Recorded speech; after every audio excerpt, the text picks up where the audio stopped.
Oh, there we are. I'm just learning how to work this, so I hope everything's going out the way I want it to. Wanted to do a fly fishing report for Lake Fork, which I've been fishing a lot of lately and catching a lot of good fish, and also Lake Bob Sandlin. I spent some time out there this last weekend and had a great time. We caught bass, which is what we were after. Now, in Lake Bob Sandlin, all our lakes out here are high right now. I've had so much rain recently out here in East Texas, and we're getting a lot of smaller fish and a lot of fish that are long that were real big fish 2 or 3 weeks ago, but they lost all their eggs, and so they're a lot lighter than they were, but they're still long. I'm getting a lot of fish in the 17 and a half to 18 and a half. I got one the other day, 22 inches. And so I don't really weigh them. I'm not really that concerned with their weight, but they're big fish. They were a whole lot bigger.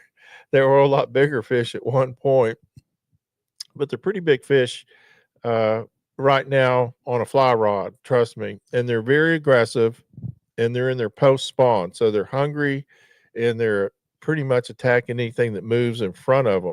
I have a lot of followers too. When I'm throwing certain baits like streamers, I'll have followers that'll just you can see because the water's clear enough now that you can see them actually following that thing out and then turning away when they see the boat. Part of that, I think, is that there's been so many people fishing for bedding fish, and they spend so much time near the shore. I think the fish are pretty spooky, but they're getting a little bit better.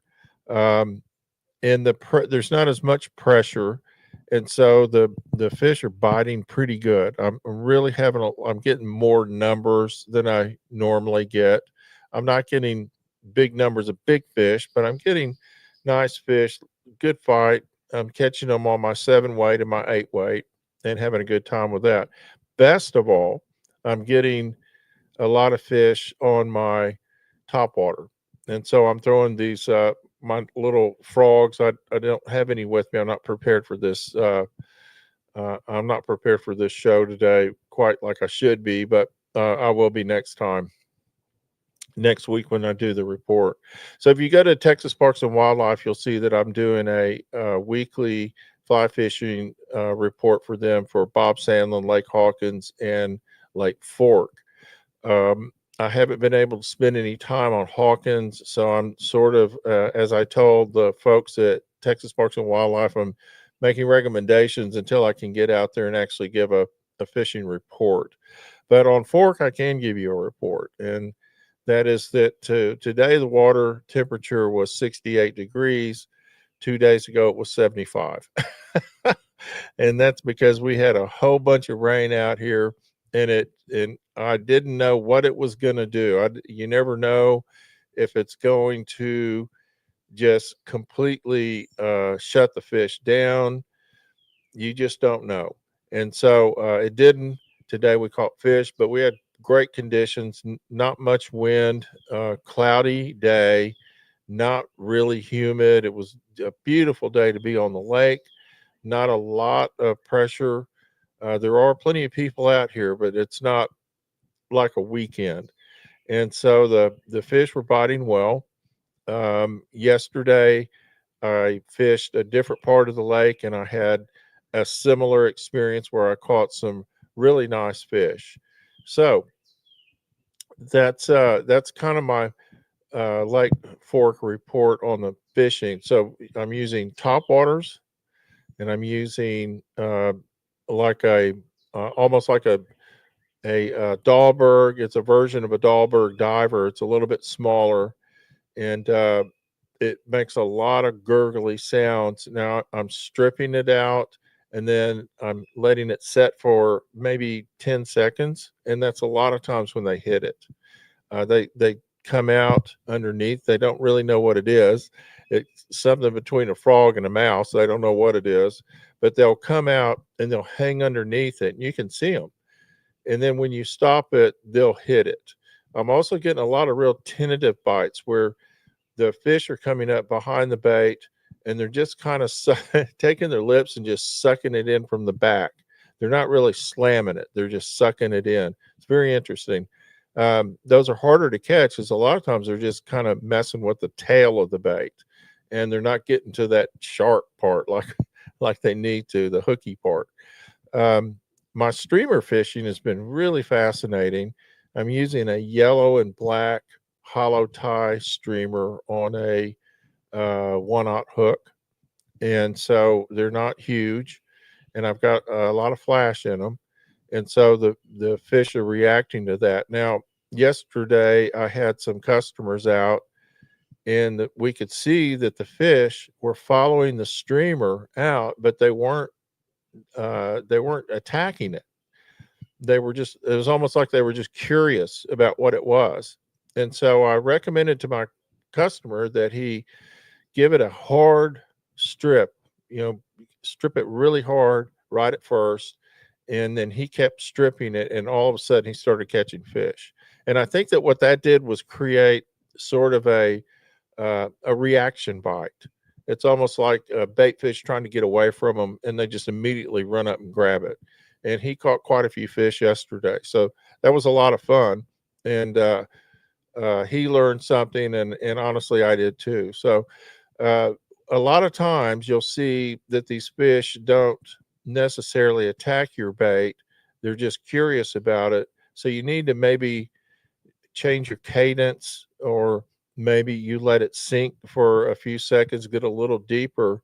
I can tell you that a lot of times bass don't really bite until I let that bait sink down to where I can't really see it, where it gets down into that, the depth where I don't see the bait.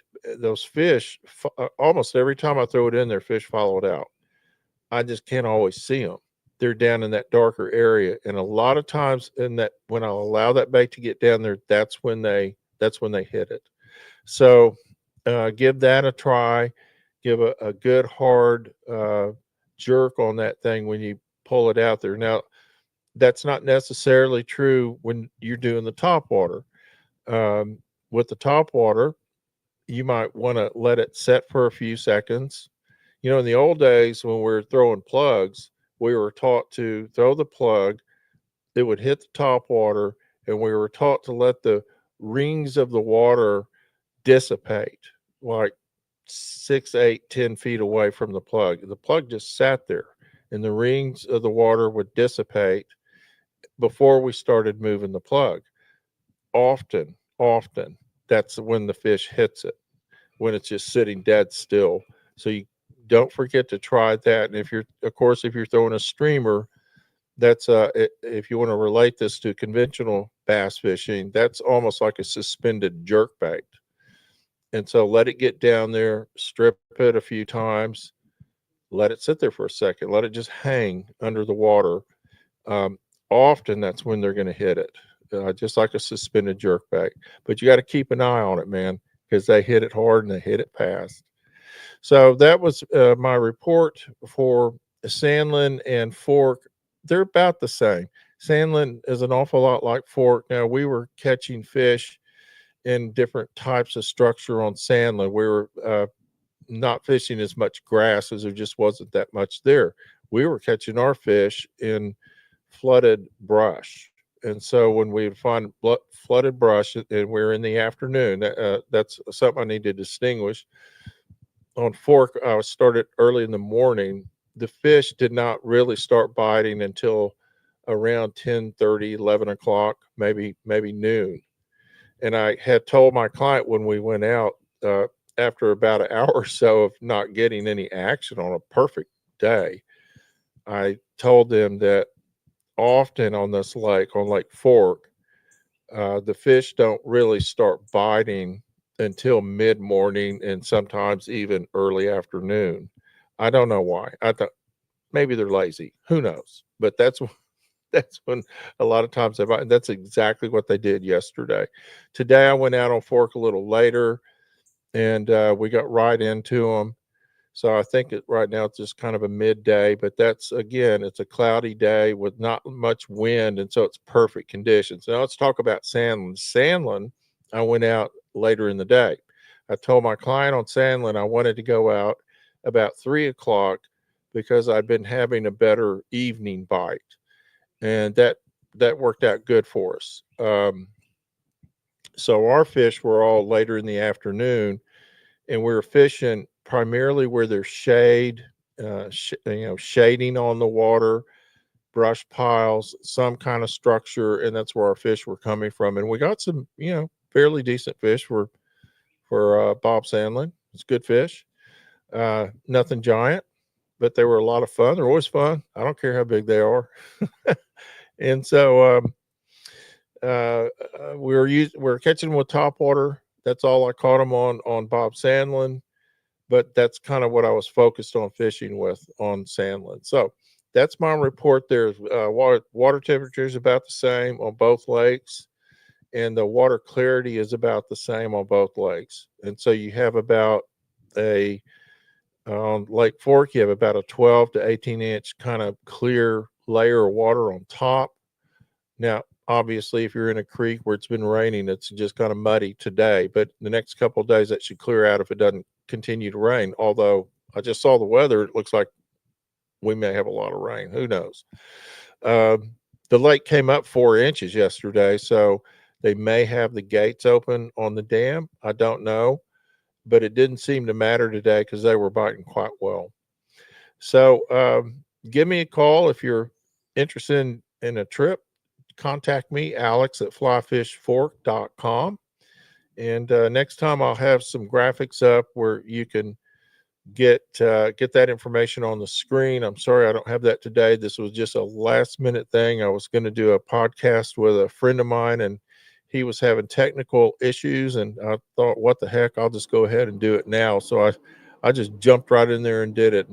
Well, there goes my air conditioner. So we'll end it here. I hope you have a great day. Good luck. Contact me and leave a comment or send me an email if you have any questions, or if you want to provide me with a fishing report. I'm always happy to do that. Look for my weekly fishing reports at Texas Parks and Wildlife. And thank you very much.